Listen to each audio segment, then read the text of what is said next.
Welcome to partialarc.com. Don't do that.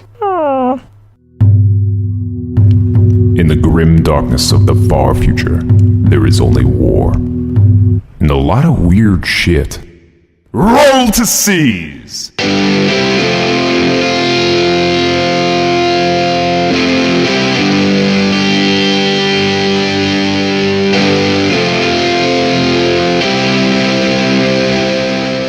Welcome to Roll to Seize. This is episode 39. I'm your host, Jay Jones, and I'm joined by my co-host and Warhammer enthusiast, Andrew Digginger. That's me.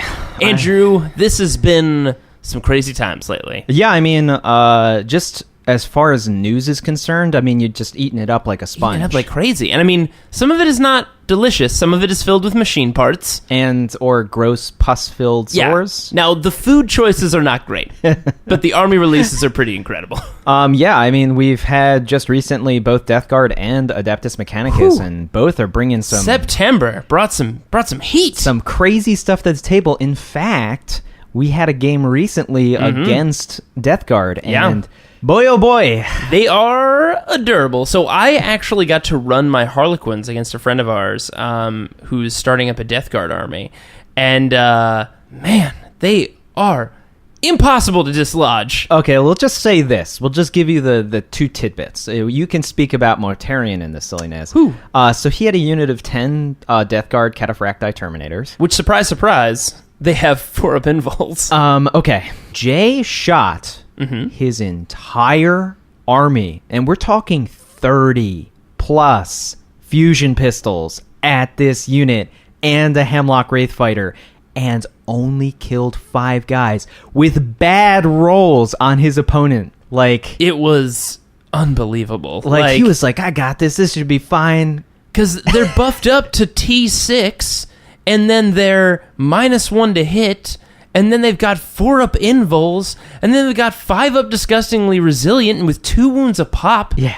My God, Death Guard is so hard to kill, and They're I have so freaking good. fusion guns everywhere. Yeah. Not even, like, my shuriken cannons were doing, like, nothing, basically. But at the end of the game, Jay won, but he had all of his Harlequins, and we're not nitpicking, all of them surrounding Mortarion, and Mortarion survived not only one shooting phase of all the fusion pistols, but then 2 turns of combat. He survived 2 shooting phases and a full round of combat for my entire army and was still alive. A full turn of combat. Oh, that's true. Because it was your turn and his turn of combat. So yeah, technically Mortarion survived 2 full rounds of shooting and 2 full rounds of combat from my entire Harlequin army. Yeah. It was absurd. Unbelievable.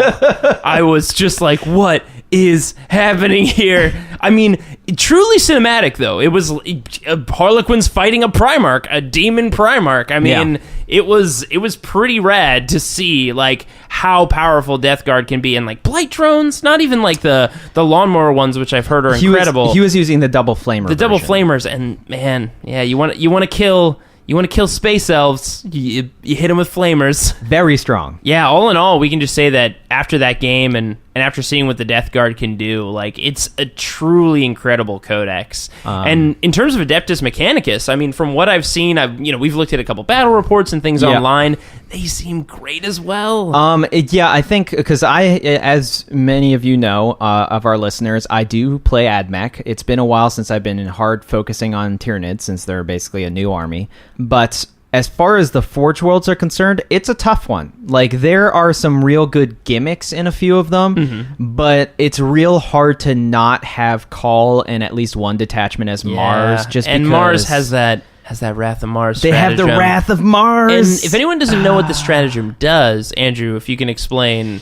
It's 2 command points to use. Yes. So it's expensive, but... pick an infantry unit, and every wound roll of 6 that they do when they roll to wound for shooting causes a mortal wound in addition to damage. Yeah. Now you're like, that's strong, but when you really compare it to, say, Corpuscaria Electro Priests that have 3 shots apiece, and you can have a unit of 20, and every hit of a 6 is an exploding 6. And you can also use stratagems to pump those up so they explode on 5s, which means... if you have them near Call as well with the reroll, it's well over 100 hits. And then 6 is mortal wounds. Every 6 on that is a mortal wound in addition to damage. Now, I just said Mortarion was difficult to kill, but I think that unit could actually, if not kill him, bring him down to cripplingly low levels. Yeah, I mean, if they roll even reasonably well, they will one-shot Mortarion. Like, that move, that Wrath of Mars, I feel like there's a reason why Death Guard came out, and then right after Adeptus Mechanicus came out, right after everybody was like,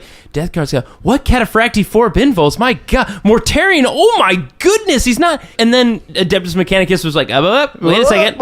We got a whole bunch of lightning over here. But, I mean, yeah, so, like, the Mars stratagems and the Mars rules are very good.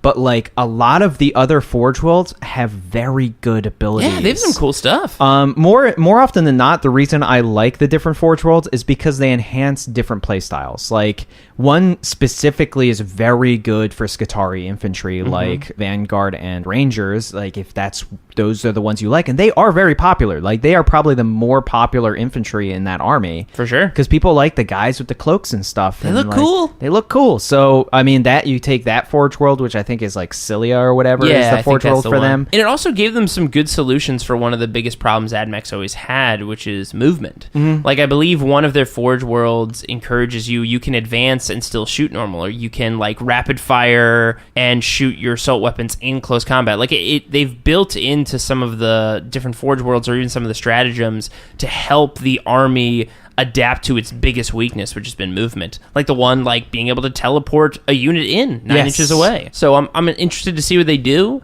I've just been focused on Harlequins. I've been interested in starting up and building up that Thousand Suns army whenever the Thousand Suns Codex drops. And I've looked a little bit closely at AdMech. More than little closely. All of these new things are just really interesting. I think Jay is actually more excited for AdMech right now than I am, and I have the models. Oh, man. Anyways, we'll see. But guys, of course, this takes us to our favorite segment, Seasons of the Month. Yeah. Where we talk about our many mistakes that we made in the past tournament, which was a couple. There's always plenty. Yeah. We're not perfect. Are you going to go first this time? I'll go first. Yes! So I was playing against Sisters using my Tyranids.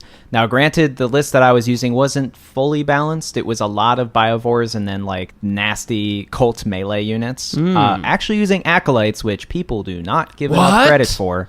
Their weapons are definitely overcosted. I mean, spending close to 40 points on a T3 5+, not invul save, just 5+ save unit with 1 wound, it's a bit much. You're running out into the battlefield. Here, carry this box of gold with you. Yeah.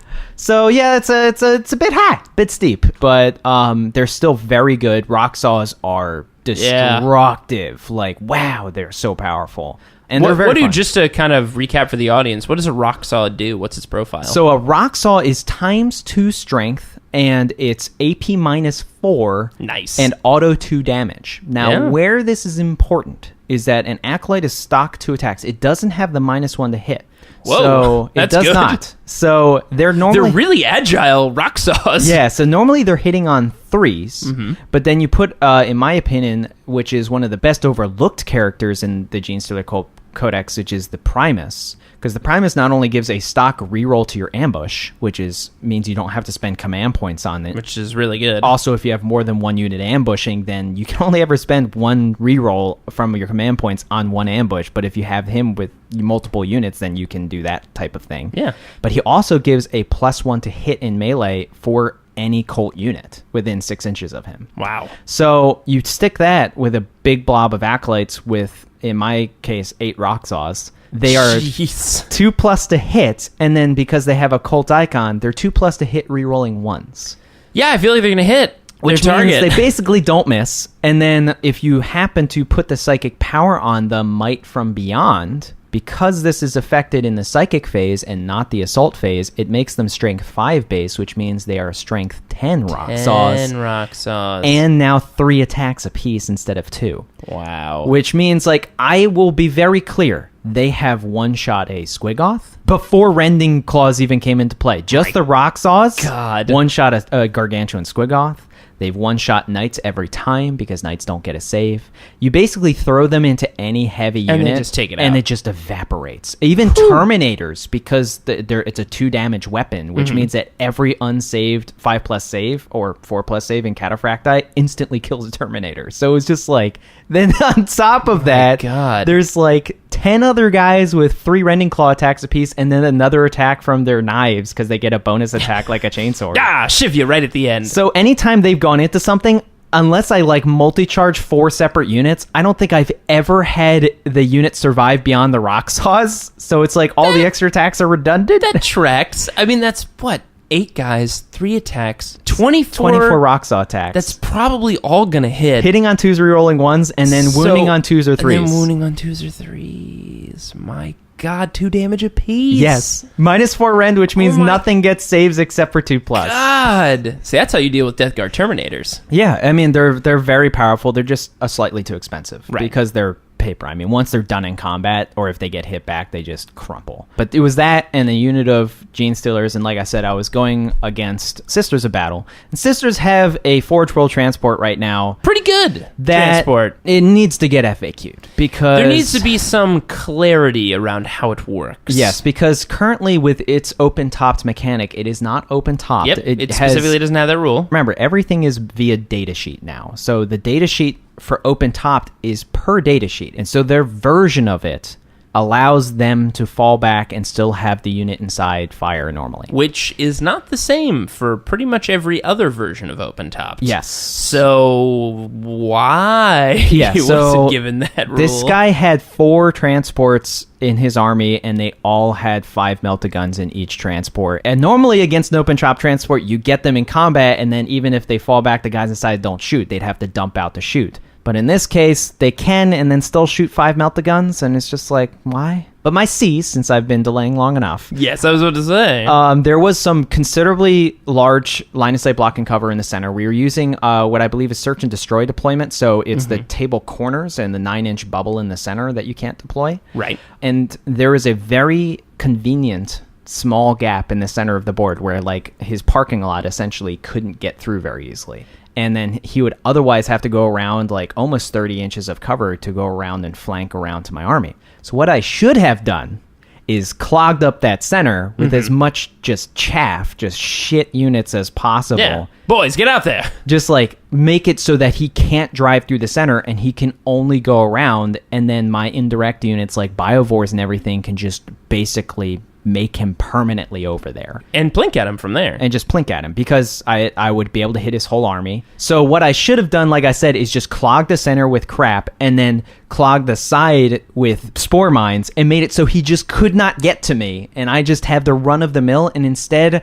I only shot the spore mines at the center and didn't do like any clogging, just a couple like layers of defense, which meant that he just sent transports along the side and flanked me, and he also sent transports through the center, and Celestine was in my lines turn 1, and it was just like, what the fuck was I thinking? Like my entire army basically collapsed turn 1. Yeah, just like they just get in all that melta and just blow you away. Yeah, because I mean, also Celestine was in my lines, and even though all of the jetpack sisters died, like Celestine is very hard to kill, and she can also come back, and all she has to do is be in my line. She has a jetpack, so she can just leave combat and then just be like wherever she very well pleases, and then start assaulting biovores, and then I'm not shooting with biovores, and then everything falls apart. So yeah, I mean, I really like had the run of the mill, and I had first turn as well.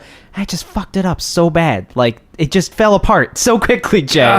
Yeah, man. So what's your C's? Yeah, it's weird. You know, my C's is totally different from yours. It's almost like we played the same opponent and maybe made the same mistakes. I have an extra C's for this month, but my C's is a little different than Andrew's. We both played the same Sisters of Battle player. Yeah. Very good player. It's also important to point out that he's been playing Sisters forever. Yeah, he hasn't picked it up because of like the new hotness that is like all the Acts of Faith and Flying Celestine. Like, he's been playing them since like at forever. least 4th edition. And he's an excellent player, great sport. And he's really, you know, utilizing the best that they have to offer, which they've got a lot of really good tools right now. And Acts of Faith are so strong. Oh my god. They're really good. And those fire points and those crazy Dominions, I think is what they're called, right? The Dominions are I think the ones in the vehicle that have the melta. Oh, okay. That's what they're called. Yeah. And he also had 2 Toroxes, because don't leave home without them. They've got the double Gatling Torox. 30 shots or something. It's like 34 shots. Yeah. Which, fun fact, my Harlequins, who are mostly made of paper, don't really like strength 4 shots. shots? 4+ invulnerable saves are strong. Yeah. But not when you go against 30 strength 4/5 shots. And the thing is, also that many shots, even my T5, vehicles still are getting taken out when you put that many shots in them. It's just a 4-up invul. They're eventually going to fail them, and you're going to just blow those things away. Yeah, I mean, 6 wounds with a 4-up invul and a -1 to hit is strong, but not when 2 vehicles are throwing 60+ shots at you. Yeah, it's good. It's pretty good. Anyways, I knew about this army before we were going into our match, and some people, I can't remember who, might have warned me We literally had that lunch. a speed bump protocol might need to be in effect, and I, being the strategic genius that I am, Ignored us? said maybe not. But what? Maybe if I didn't, though, what would happen? What would happen if I didn't do a speed bump? It turns out you lose immediately if you don't do it. So if anybody doesn't know what we're referring to when we say a speed bump, basically the tactic that Sisters employs, which is With these transports with these transports specifically, which is very, very good. There's 4 of these transports, and they can scout up, but they cannot move within 9 inches of an enemy unit when they do this scout move. Yeah, that got FAQ'd specifically that they have to be 9 inches away. Yeah, which is very good, because holy crap if that wasn't a rule. Man. Because that's what makes this army so deadly, is that if you don't know about that, and if you don't prevent it, they just fly 12 up, and then if they have turn 1, they move another 12, Yep. and then they can advance, and then based on, again, because this hasn't been FAQ'd, they can drive and advance, and the people inside can shoot normally without being affected. Yep. Completely They just- unaffected. The rule right now just says it counts the unit inside as moving, which doesn't affect It assault doesn't or affect rapid them for fire advancing, weapons. for whatever reason. Yeah. So you can let's just say they roll a 3, right, on the back end of the averages Sure. with advances.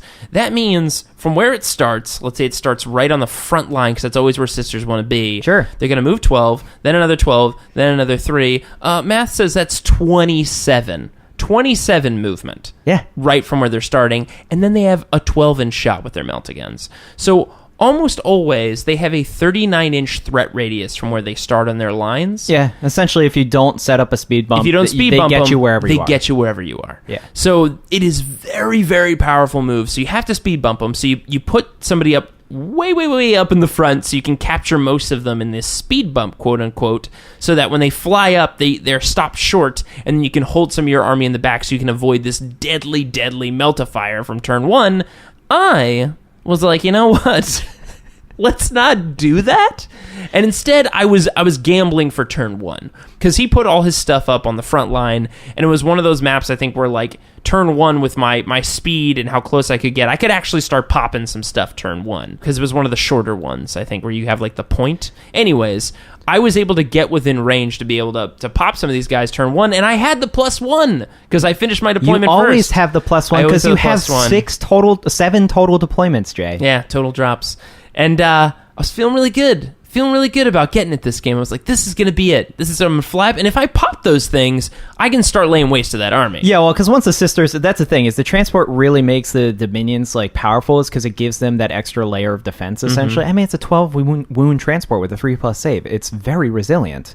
And then once they're gone, it's just T3 Sisters out in the open. Yeah, like, and you can just start laying into them. T3 Sisters aren't going to survive against Harlequins. They're just not. So that was the plan. Turns out I didn't go first and then got obliterated. Well, we gotta. Now this is really the real C's of my entire tournament, because we, Andrew, you and I here in the wonderful Black Library, we do a podcast. That may have a name? Yeah, that is called Roll the C's. I didn't attempt to roll the C's in any of the games, and I went second in every single game. Yep. I completely forgot about the Roll the C's rule in the game of Warhammer, and we have a podcast called Roll the C's. Yep. So I feel like that might be the most meta ultimate C's of the month, is that I forgot to roll to C's 3 times in a row in my entire full day tournament. Fun times. Yeah, man. So Sisters of Battle, pretty good though. They're very strong. They're in a good place now. They're in the same place as like Harlequins, where they were essentially a back to your army, and now with the changes to their rules and the new Acts of Faith, they're very strong. They're doing army. well. I'm looking forward to seeing what they get out of their codex and stratagems. But yeah, I mean, fun tournament. Yes. Made some mistakes. sometimes you forget to roll seasons. Do the name of your podcast, yeah. Sometimes. Well, guys, that was our Seasons of the Month, and that'll take us to our main segment, the Brown Library.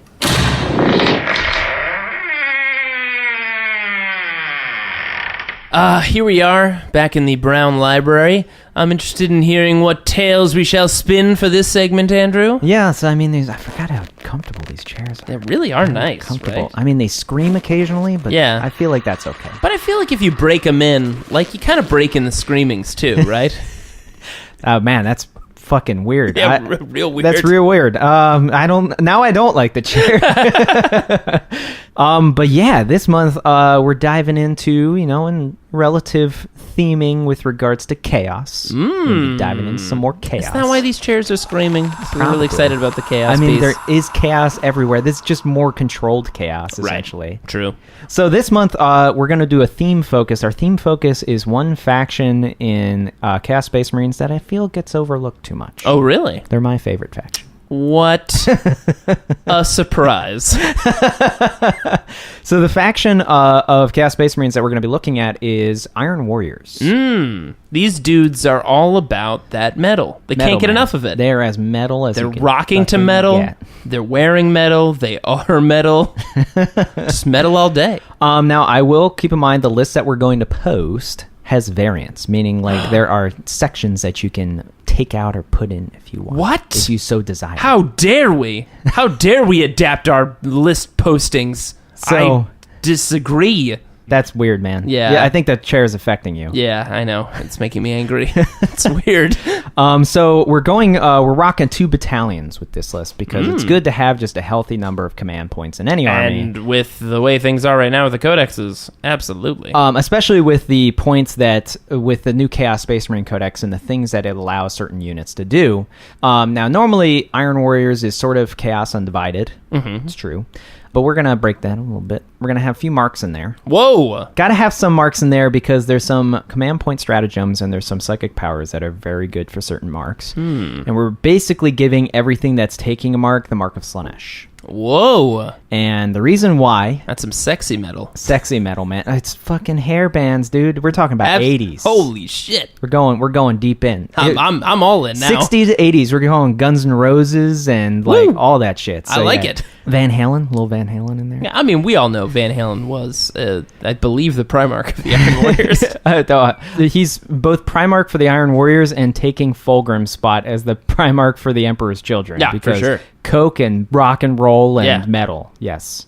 So our list, we have one Daemon Prince. Just one. Okay. Just one Daemon Prince. Demon Princes are pretty good. He has wings, because why wouldn't you take wings? And Move a little faster. move faster and hop out of combat and stuff like that. It's just very good. Fly really, like, if you can get it, you should get It's it. very strong.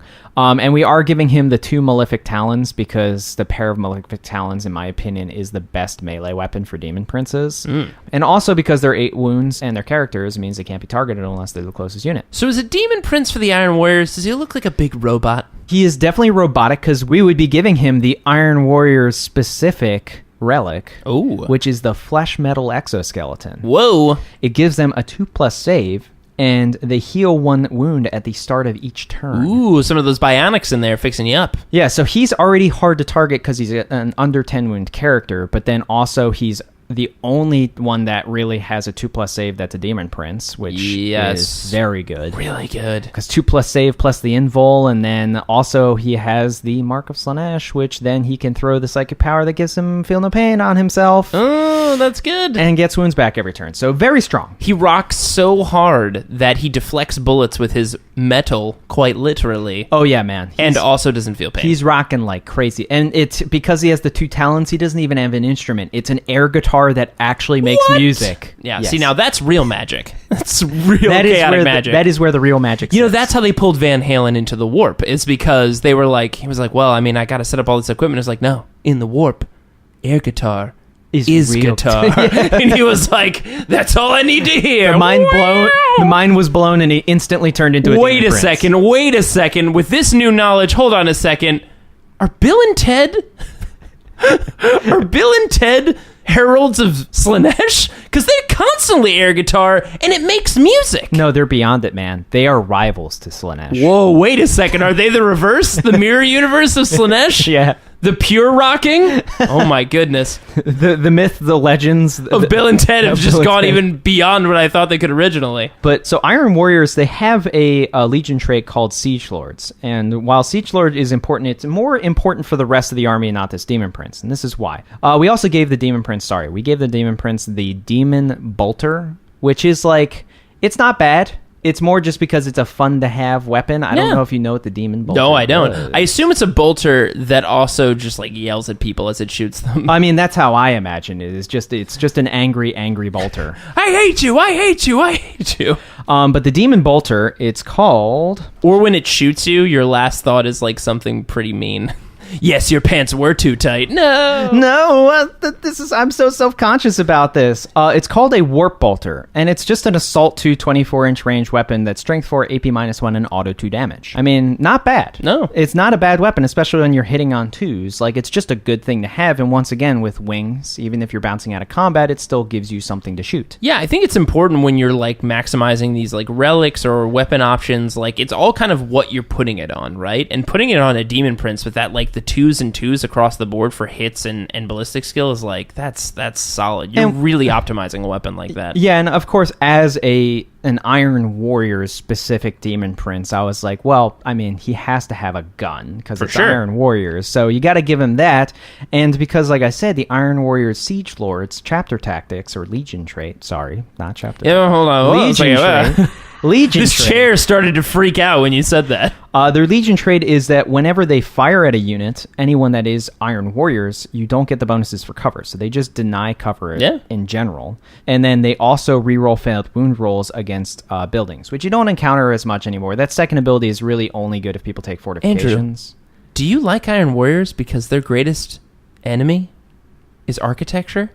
Their greatest enemy No. Gozer? The chair's making weird noises. The chaos god of architecture? Okay, so we're moving on. Oh, God. So yes, Flesh, Metal Exoskeleton, Demon Prince. Then our other 3 HQs, because you have to have 4 total for 2 battalions, is 3 identical lords in Terminator armor. And the reason that they are important, because they have their aura of reroll 1s for shooting, very valuable. They all have a combi plasma, because why not? Yeah. It's always good to Combi have. weapons are great now. Especially plasma. Plasma is very valuable. Plasma's good. And they all have a power fist because you got to have some combat in there. And they escort something very specifically that you don't really see at all in this edition, and it makes me very sad because it's my favorite unit in all of Chaos Space Marines. What? And that unit is Obliterators. Whoa! People don't use Obliterators for one very specific reason, and I understand why they don't use it, and it's because you essentially have to do a minigame every time you play with them. Oh, great. So they did buff them in the Chaos Space Marine Codex. Whoa, hold on a second. People love minigames. Think of Death from the Skies. Appropriate silence. So Obliterators did get a slight buff with the Chaos Space Marine Codex. Right, I heard about this. Don't they have like more shots now? Yeah, comparatively to the Index, their flesh metal gun, because they don't have like that old choice of being like a last cannon or a multi-melta anymore. They have their own unique weapon now called flesh metal guns. And they used to be only Assault 2. But now they're Assault 4. So they doubled their shots. That's pretty good. And they hit on 3s, so they're good. And then this is why you have 3 lords, because there's 3 units of Obliterators, and a lord escorts each unit of Obliterators. They're watching them. They're babysitting. Yeah, they give them a nice little patty pat. Yeah, you guys are doing a real good job. Doing a real good job out there. So they're going to be hitting on 3s, rerolling 1s, because they're going to be near the lord, which is great. That is great. How their gun works. So their gun, you have to roll 3 different D3s when you use their guns.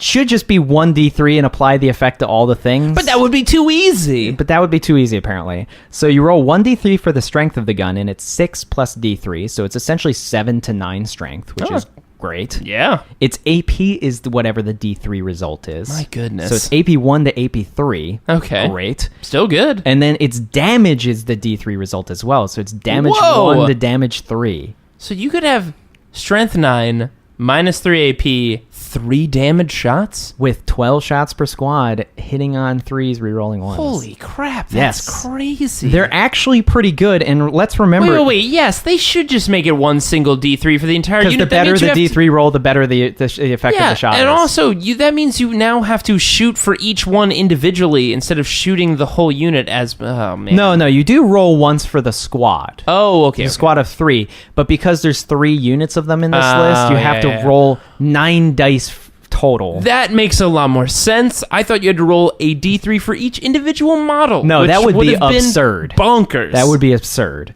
The only downside, and I do agree with people on this, is that you're forced to take it in a unit of 3, and you can't add or subtract. Like 3, you have to take them as 3, and that's it. That's crazy. It's just weird. It's just a weird thing. I'm trying to think if there are many other units in the game like I don't think that. there's any other thing but characters that actually do that. That's Every other unit in the game that I've found has variants. I think maybe because they probably have looked at like, well, let's test it out if you have 4 or 5 or 6 obliterators. Oh my god! Yeah, it's so much firepower. Yeah, so they're actually a lot stronger than people give them credit, and even defensively, they're only T4, but they're 3 wounds apiece with Terminator armor. So like they're 3 wound Terminators essentially, Whoa. And they all have Mark of Slaanesh in this list because then the Daemon Prince, if they want to, can pass the Feel No Pain ability onto them, which makes them even harder to get rid of. That's pretty good. So that's their flesh metal guns. They also teleport. They have teleport strike. So like you just deep strike them with the Lord and just say they're there now. Have fun with these guns that are ridiculous. But here's where it really comes into play, and this is the reason you give them Mark of Slaanesh.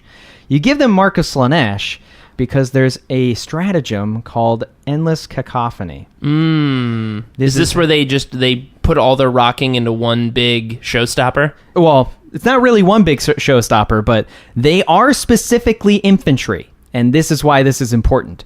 Heretic Astartes Slaanesh infantry, which they are because they have Mark of Slaanesh. And I believe they're only 1 CP to do this stratagem, right? This is 2 CP. Oh, this okay. is the one that's 2 CP, but there's a good reason why. It's either a Heretic Astartes Slaanesh infantry or biker unit, so this counts them with the Mark of Slaanesh. True. Makes them allowed to shoot again. Wow. Which means that 1 unit of Obliterators a turn is double shooting. So they can do 24 shots. Yeah. And if you rolled well enough, and you can do it, do you have to do this before they shoot? No, this is just at the end of your shooting phase. So you shoot with them. So you have so here's what's interesting is because since you have 3 different units, the one you wait for is the one that you get the +3 and everything. Yeah. And then you let that one double shoot. So that means you're shooting 24 shots, re-rolling 1s because the Chaos Lord, and it's strength died -3, 3 damage. Potentially, yeah. My God! Yeah, so like that's the best part about this, because it's not at the beginning of the shooting phase, it's at the end of the shooting phase. You basically fire with all of them, and then you get to decide which one you want to do the double shot with. Yeah, like, and then you can see like what's to be close, more dead. Yeah, like what's closer. Yeah, that's awesome. And Deep Strike with 24-inch range guns means they basically reach out and touch almost anything. Oh yeah, you're right, because when you deep strike them, then you're always going to be able to double shoot whatever you need to. My God, that's brutal. Yeah, that's very good. So, like, because of that strategy, he was like, man, you got to give him Marcus Slaanesh, because holy fuck. Like, this just gets out of hand so fast. Van Halen, you crafty bastard! And, like, previously they had, like, decent anti-tank weapons when they were just 2 shots each. 6 shots of those, even with, like, a reasonable D3 rolls for the strength and AP and damage was like okay. Like even if it was just a 2 across the board, which is an average, that's still strength 8 -2 Ren 2 auto damage. Right. Still great. But now with 4 shots each and potentially shooting again. Now the real question is... Now I know why they capped them at 3. Because just think about that. Just think about having that. A unit of 6? Drop 5. And just be like, all right, well, that's... 20 shots, 20 shots again. 40 shots. There's a reason they did that. The one thing that's not entirely clear is that because they've already been chosen to shoot in the shooting phase, do you have to re-roll for their strength, AP, and damage again? Because, see, that's why I was thinking you could get like. When does it say when you roll for because it says when a unit of Obliterators is chosen to shoot in the shooting phase, which means that this just says they can immediately shoot again. I think you would have to roll for it again. I don't think so, because this is saying when they're chosen to shoot, this is what they have for the phase. Is that what it says at the end? Yes, for that shooting phase or that Overwatch attack. And because it says for that shooting phase, I believe it applies to the whole phase. If it said for that shooting attack, I would would say be- it's the yes, one time. then you But the reroll fact that again. it says for that shooting phase, yeah. Exactly, which is why you were correct when you said that, which is because you get to fire with all three of them first and figure out which one is the best one, then you can apply this ability. And guess what? The one that has a 3 on all D3 is shooting for a second time. Just like, whoa! That's so good. That's like the core, because if you're doing Iron Warriors and you don't have Obliterators, then you should just just leave. I mean, please. that's kind of their like mainstay, their token unit. The Scions for the Obliterator cult, because they are a cult specifically. That's why their bodies are... I don't know if you knew this about Obliterators. Yeah, I was going to say, let's talk a little bit about the background of Iron Warriors and Obliterators. So Iron Warriors are one of the only factions. Their rivals are... Because they're Siege Masters, their rivals are the Defense Masters, which are the Imperial Fists. That's like where their natural rivalry comes from. I believe they both, just in game terms, I think they both have the same chapter tactics, I believe. Legion and chapter tactics. Yeah, they're very close because they're essentially like brother chapters to each other, and one fell to chaos and the other didn't. But also the Iron Warriors kind of got, like most of the Chaos Legions, kind of got fucked over a little bit. Their Primarch Perturbo, I hope I'm saying that right, he has a weird name, who's like the gun siege master. Like he's got these crazy like triple barreled guns on each arm and everything. Sounds awesome. Hopefully he gets a Primarch in this game. An eventual I hope so. demon. It would be really cool to eventually bring most of the, if the Primarchs are still alive, To have them as a to model. have them either demon Primarchs or have them as regular Primarchs. I think that'd be really rad. Yeah, because like I mean, like do some really cool stuff with the army, and he'd be a mainly gun focused demon Primarch, which I think would be really rad. Oh yeah. To have one that's not psychic powers with wings and shit. He's just a dude on the ground with fucking crazy ass guns on his arm. He just looks like a transformer, basically. Just infinite guns on him. Yeah, but like, so Obliterators, they're like Chaos Terminators, but essentially when they get so absorbed in firepower and guns, they get essentially this Obliterator virus in them that starts to turn their bodies into a living weapon. Like, wow. They eat ammunition, they drink... Wait, what? Yes, they eat ammunition, they drink promethium, and That's crazy. They literally, their bodies have turned it, these chaos bodies that where you can't tell where the flesh ends and the metal begins, essentially, because they are the weapon. They're a walking Jeez. factory. Their internal organs have been replaced with a mechanism that creates ammo for their guns. Whoa. So they produce, the flesh metal guns are literally guns coming out of their arms. Yeah, their arms. And they produce the And ammunition they're not loading internally. clips in or anything. The clips are coming out of them. Out of their bodies. It's produced in their stomachs Holy and crap. stuff, and then fed into They're their a arms. walking around ammunition supply for themselves. Exactly, and then they go onto the fields and then they eat ammo and the raw materials, essentially, to make more ammo for their Whoa. gun arms. That's crazy. Yeah, super rad. Very cool, also very terrifying. Also, I just love the idea of if you had a conversation with one, it was like, so, like, what do you prefer? Like, I mean, Eldar Shuriken, or, like, do you sometimes like to get exotic for Gauze Flayer? Well, there's nothing quite like a bolter sandwich on, like, a weekend. Good but bolter sandwich. But occasionally when you want to spice it up, you get that shuriken salad, and it's real good. Ooh, yeah, it's light. Light salad. Those Eldar like to be pretty quick on their feet, but, you know, sometimes you gotta be healthy. Yeah, so that's Obliterators. I think they're my favorite unit. Like, I love the background behind them. They're awesome. Their rules are actually pretty good now, even though some people are salty because they can't just make las cannons and shit anymore. Make glass cannons! But the thing is that their gun is still good. Yeah, it's on a die roll, and it's on specifically 3 die rolls, which it should just be 1 D3. Yeah, and then you apply it to all effects. That's really a bummer. Just apply it to all of it. And so, it's either shitty across the board or it's great across yeah, man, the board. because even like you say that, like even shitty, it's still, if you was a 1 across the board, would be strength 7, AP -1, 1 damage with 4 shots each. It's still good. It's still good. Yeah, that's true. It's frustrating to have to like you gotta like mark it down. Like, you have to actually like do some math in the middle of the game. So what I did to basically solve this problem is I made a 3-square chart, like a separate piece of paper that has a red die, blue die, green die. And so for each unit, I have 1 for each unit of these, and you basically just roll all 3 die and put them on the squares, and you know what they apply to. Oh, see, that works really well. So I just roll them all at once, bump, bump, bump. Now, what ancient relic is this chart? The chart of the flesh metal god weapons. Yeah, that sounds legit. Yeah, that's it. Sounds good. So then the rest of this army, the core is just with 2 battalions is 6 units of cultists because they're the cheapest option, and they worship the cult of firepower. They love the guns, and it's good to just have bodies. I mean, this game with objectives, and especially with boots on it's not boots on the ground, but the ability that's through chapter approved is going to be giving troops objective secured. It's kind of like every army has that general rule now where the troops just have the objective secured ability. We can just say objective secured. Yeah, objective secured. It's not totally official until I think November, December when chapter approved comes out, but they've already released it. It's going to be in the book.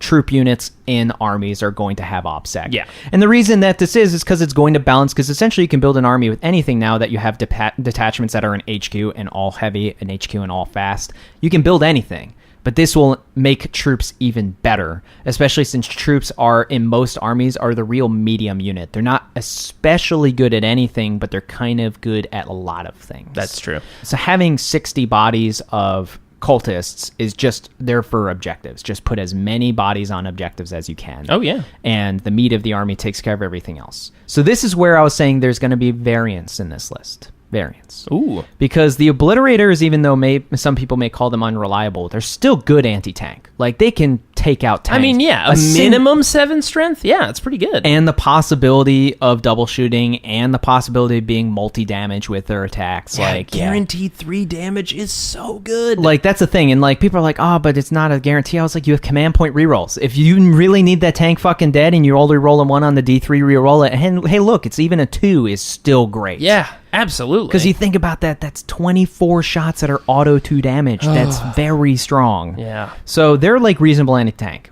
You have essentially 3 different versions of what you can take in the rest of this.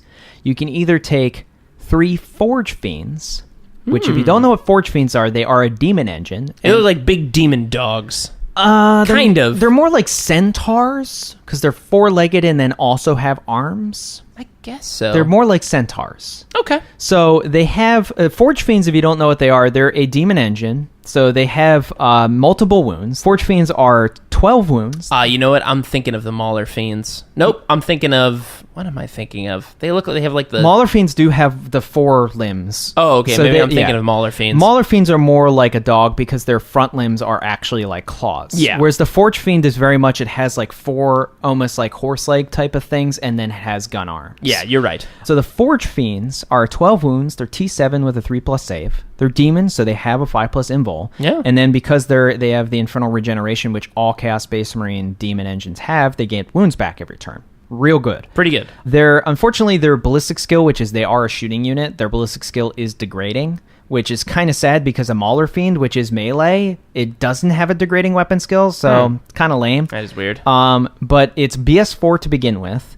And it has 2 Hades autocannons. And Hades autocannons are really good. 36 inches, heavy 4, strength 8, AP -1, auto 2 damage. Just a very good all-around gun. Nice. So your option is to take 3 Forge Fiends, or you can take 3 Helldrakes, which don't listen to what people say. Helldrakes are still good. They are still good. Like, I don't know how you can think they're bad. A Bale Flamer is still amazing. I think the Bale Flamer is even a little bit cheaper now, I think, from when it was in the index. Well, people have a problem because essentially they're not the auto-include that they used to be because they were essentially immune to combat because they were flying. So Helldrakes now have their Bale Flamer is Assault D6. It's an auto-hit weapon like other Flamers. It's an 18-inch Flamer. Remember, keep that in mind now. They have the rule, because you can fire from any point in the vehicle, they have 360-degree firing now, which is very valuable. They have a 30-inch move to start and no minimum move. Yeah. Very important. So they're like a flying monstrous creature now. They're not airborne. But they can go 30 inches, which is, I think, part of the problem that people have is that some people want them to have the ability to be a hover flyer is why people, like, either be in the air and hard to hit and can't be assaulted unless something has fly, or choose to hover in them that. I think that's where the complaint is, but they're treating them more like a flying monstrous creature now, which I think is more appropriate. Yeah, because they're big freaking metal dragons. Yeah, and the Bale Flamer, once again, 18-inch range, Assault D6, Strength 6, AP -2, Auto 2 damage. Great nice. gun. That's a great gun. And remember, they have flies, so they can bounce out of combat and still be firing. Also, that. Flying Metal Dragon, also super metal. Super metal as fuck. So I guess the different variances are we're looking at Forge Fiends and Helldrakes. And Helldrakes, essentially. Nice. You either choose the choice of one of those two, whatever your flavor is, essentially. They have different purposes. Like, if you're doing Forge Fiends, you're doing more of a static shooting line with those three, of just, like, having those in the back and plowing away at things. Whereas the Helldrake is you are, like, essentially throwing your chips on the table with the 3 units of Obliterators coming in and the 3 units of Helldrake. You're putting a lot of pressure. You're putting a lot of pressure right out the gate. It's a much more heavy pressure, so it's like, taster's choice, whatever you prefer. That you just have to have at least 3 Daemon engines in this army when you're doing Iron Warriors. Of Otherwise, course. like, what the fuck are you doing? Because what are they working on in their spare time? So that's the list, Jay. I mean, it's just metal as fuck. What is the name of this army? Is it metal as fuck? I mean, we can just call it metal as fuck. I mean, like, I feel like I have names for things. I feel like when we put this on the Vox channel, it's going to get flagged immediately. Metal as fuck. Wait a second. Well, we could just have F asterisk ampersand something else. Oh, you mean the classic Iron Warriors sigils that they use, right? It's their classic sigils. Yeah. So when you see this and you're like, oh, the great Iron Warrior sigils, then you'll know. Yeah, I mean, I think we can just call it heavy metal. Yeah, I mean, heavy metal matches pretty well. Yeah, the list is just called heavy all metal. of you listeners know that it's truly metal as fuck. That's it. That's heavy metal, man. Awesome. All right, guys. Well, that was episode 39 of Roll to Seize. We'll be posting a new episode of this segment every last Wednesday of the month, with episodes of Dark Heresy the first and second Wednesday, and 40K Arena every third Wednesday. And if you'd like to download more episodes or check out other similar podcasts, head over to partialarc.com. You can email us any questions at rolltoseize@gmail.com. Of course, you can always follow us on Twitter and Instagram for tournament and model picks at partialarc. Thanks for listening, and keep a lookout this coming October, on October 17th. I think we've mentioned it on a couple other episodes and other podcasts. That's right. But we made a board game. We made a board game called Mortals Descent of the Gods. It's a fun 2 to 5 cooperative game. You and your friends play against the game because the game is rude. The game is mean. You fight Death. Death himself, the big bad Grim Reaper, and all his nasty monsters. You got like little cannon fodder guys. You got big nasty things we call mythics, which are like mini bosses. Yep. Somebody did the art for it. I can't think of who did all the art for this game. Some jerk off. Some jerk named off. Andrew. Named Andrew Danger. Wonderful job. It's a really fun game. We really recommend you guys check it out. We'll probably have a preview page for it going up about a week before it starts. Yes. But the official launch is October 17th, and we're really proud of it. Yeah, any support that you guys want to give us is always appreciated. And, I mean, if you want a fun fact for this week, I guess Iron Warriors are trying to be Necrons. Wait, really? Forgot to mention that, but their like ultimate goal, they replaced basically most of their body with like cybernetics. They just want to be like machine people. They just want to go all the way. Which is like Necrons, I guess?